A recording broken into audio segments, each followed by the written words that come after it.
इतनी पतली सी चमड़ी की चादर है, उस चादर के पीछे छुपा हुआ है मलमूत्र, इसलिए दिख नहीं रहा है। क्या चाटे जाएं उस चमड़ी को? चाटते वक्त ख्याल नहीं आएगा कि चमड़ी के ठीक पीछे क्या है?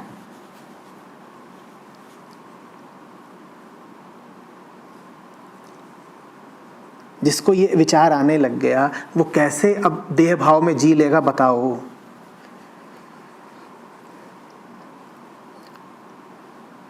बड़ी बेईमानी चाहिए अपने आप को देह कहने के लिए। और किसी को तुम्हारी देह का पता हो ना हो, तुम्हें तो पता ही है।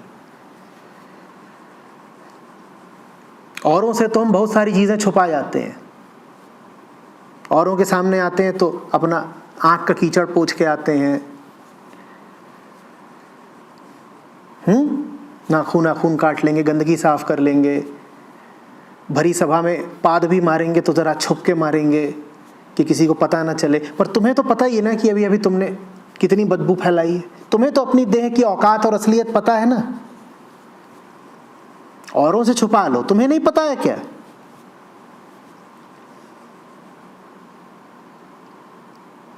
उसके बाद भी यही, मैं तो देह हूं, मैं तो देह हूं।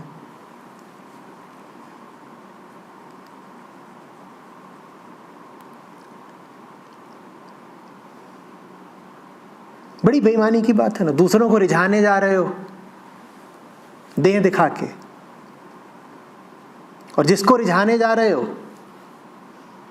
उससे मिलने से ठीक पहले गड़गड़ गड़गड़ गड़गड़ माउथ फ्रेशनर किया है। तुम जानते हो ना कि तुम्हारे मुंह से कितनी बदबू उठती है, सभी के मुंह से उठती है, और फिर भी तुम मुंह में नकली खुशबू बसा रहे हो। कि तुम दूसरे को धोखा दे रहे हो या अपने आप को दे रहे हो?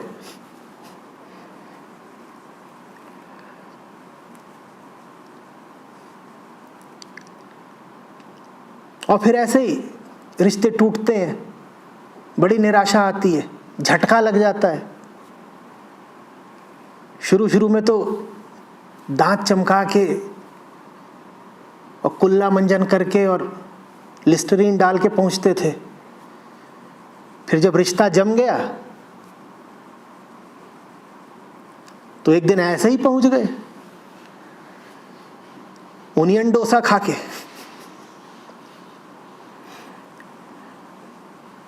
और बोले प्रियतमा चुंबन।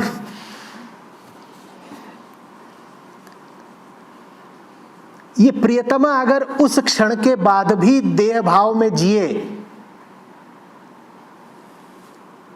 तो ये नरक की अधिकारी है। इसका पूरा हक है कि इसको नरक ही मिले।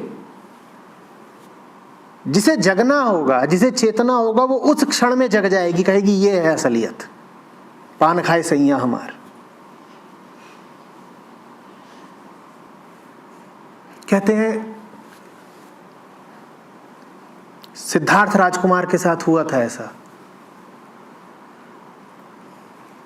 उनके पिता को कुछ ऋषियों ने आगाह करा था कि आपका बेटा सन्यासी निकल सकता है। कुछ देखे होंगे उसके लक्षण। तो पिता ने बड़ा बंदोबस्त किया, उसको कभी दुख महसूस ना होने दें, उसके लिए भोग विलास के सब साधन इकट्ठे कर दिए। और राज्य की जो सुंदर से सुंदर लड़कियां थीं उनको बुलाते और कहते ये मेरे बेटे के साथ रहो, दोस्ती करो, राग रंग हो, नाच गाना हो। कहानी है, मैं जानता नहीं। कहानी है कि एक रात ऐसे ही देर तक चला नाच गाना। मदिरा इत्यादि भी रही होगी। तो जितनी लड़कियां आई थी उनकी शायद सिद्धार्थ ने भी पी होगी।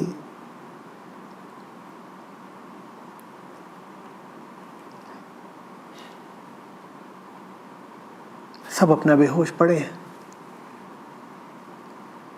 बहुत देर रात, करीब करीब भोर, अचानक सिद्धार्थ की नींद खुली, होश आया।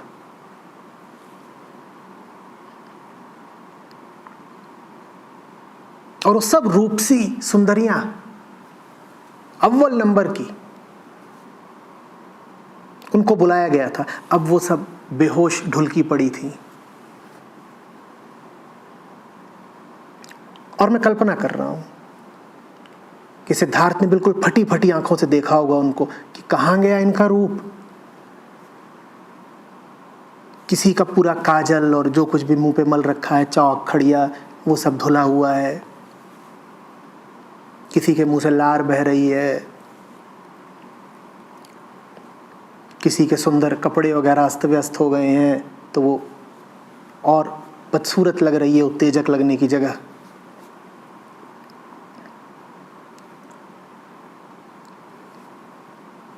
कोई मुंह फाड़े पड़ी हुई है बेहोशी में, कोई खर्राटे मार रही है, किसी ने इतनी पी ली है कि उसने उल्टी उल्टी कर दी हो, अपनी ही उल्टी में लथपथ पड़ी है वमन करके। सिद्धार्थ ने ये सब देखा। ठीक, अगर ये है रूप की असलियत तो नहीं चाहिए रूप। रूप भी तभी सुहाता है जब बड़ी तैयारी करके आता है। जो रूप आपको बड़ा आकर्षित और उत्तेजित करता है, वो पहले घंटों तैयारी करता है उत्तेजित बनने के लिए। वो तैयारी कैसे हो रही है अगर आप ये देख लें तो उस रूप से आपका जी हट जाएगा। बाल नोचे जा रहे हैं, खाल नोची जा रही है, घिसा जा रहा है। सब पुरुषों के लिए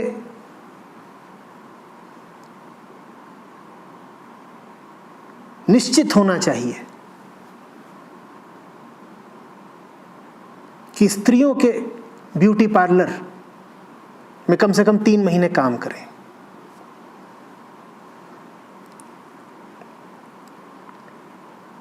ये व्यवस्था बननी चाहिए। जाके देखो तो कि जिस रूप यौवन के पीछे तुम इतने पागल रहते हो, उसकी हकीकत क्या है।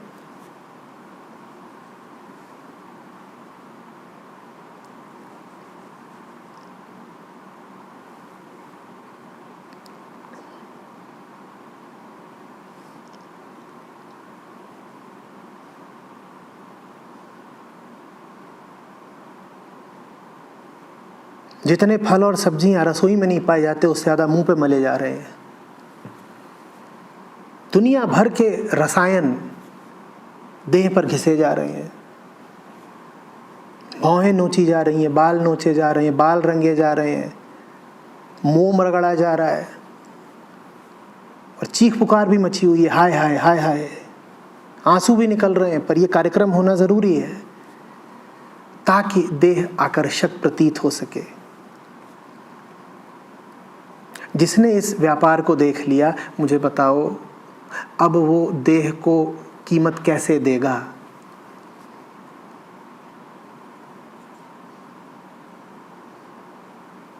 जब शरीर का कोई हिस्सा बड़ी मांग करने लगे किसी भी तरीके से, पेट मांग करता है कि मुझे भोजन दो, कहीं दर्द हो गया तो वो जगह मांग करती है कि मुझे आराम दो, दवा दो, कामोत्तेजना चढ़ने लगी तो जननांग मांग करते हैं कि हम पर ध्यान दो। तो उसको देखा करिए और कहा करिए, कैसा लगेगा तू जब धू धू करके जलेगा, क्योंकि वही हैसियत है तेरी। बहुत उछल रहा है ना, तो देखिए उसको राख होते हुए। वो राख होने जा रहा है, वो राख हो ही रहा है, बात समय की है।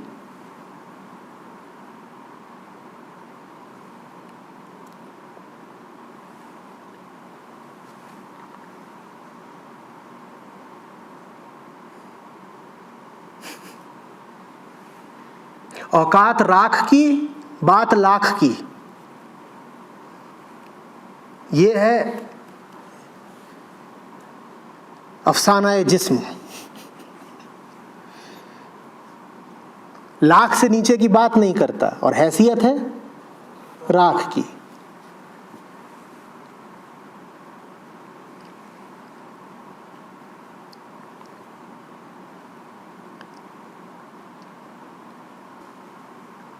जैसे मैं कह रहा था कि ब्यूटी पार्लर में काम करना अनिवार्य होना चाहिए, वैसे ही शमशान में भी ड्यूटी बजाना अनिवार्य होना चाहिए,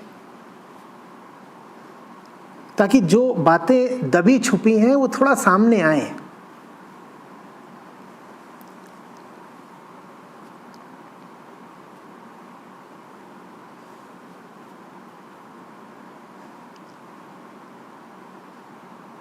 फिर हल्का जिएंगे।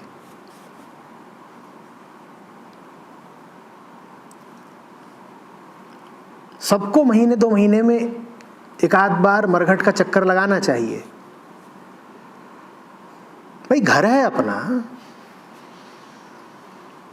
जाओगे नहीं देखने क्या हालचाल है, संगी साथी कैसे हैं, कोई दिक्कत तो नहीं, कुत्ते तो नहीं आके मूत जाते।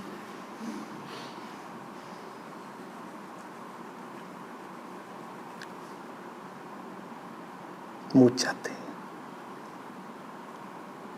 वही घर है, बड़े इज्जतदार बनते हो।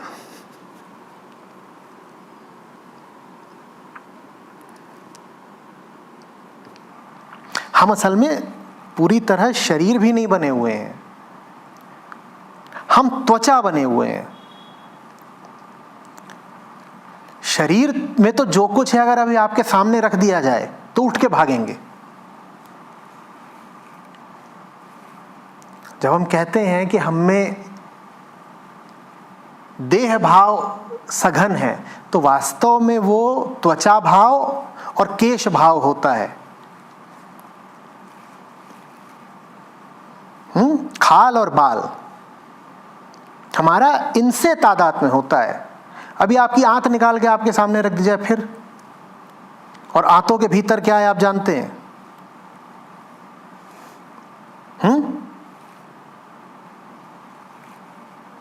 मौसम महक उठेगा बिल्कुल। अपने भीतर हम जो लेके घूम रहे हैं, अपने माने इस देह के भीतर जो लेके घूम रहे हैं, वो सामग्री कुछ बहुत सुंदर सुगंधित तो नहीं है कि है क्या?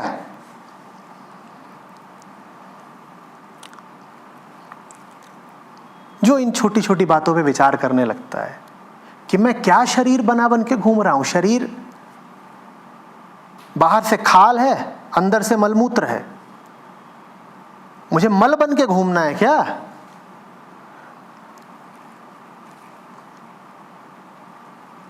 देह बन के घूम रहा हूं। अब देह में वैसे तो मेरा कुछ भी नाम हो सकता है, अमित, पर अगर मैंने कह दिया कि देह हूं तो वास्तव में मेरा नाम हो गया अमित मल।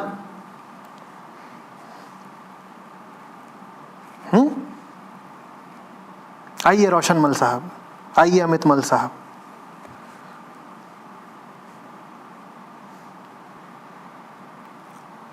सुंदर से सुंदर भोजन खाते हो और उसका मल बना देते हो। ये है इस शरीर की फितरत।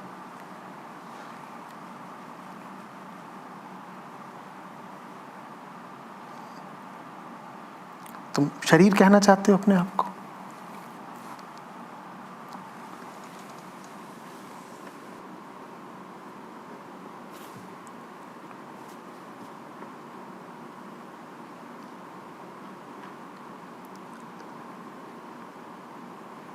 विचार ही कर लो, मृत्यु के क्षण में यदि तुम्हें पता चले कि पूरा जीवन बर्बाद जिया है, कैसा लगेगा? ये तो खैरियत की बात है कि ऐसा पता ही नहीं चलता। ज्यादातर लोगों को मौत के क्षण में भी ये राज नहीं खुलता कि उनकी पूरी जिंदगी व्यर्थ गई है, तो आसानी से मर लेते हैं। पर मरने वाले हो और उसी वक्त तुम्हें पता चले कि ये जितने साल, जितने दशक तुम जिए, यूं ही जिए, कैसा लगेगा? इसी देह के भरोसे जिए और अब यही जा रही है, झड़ रही है।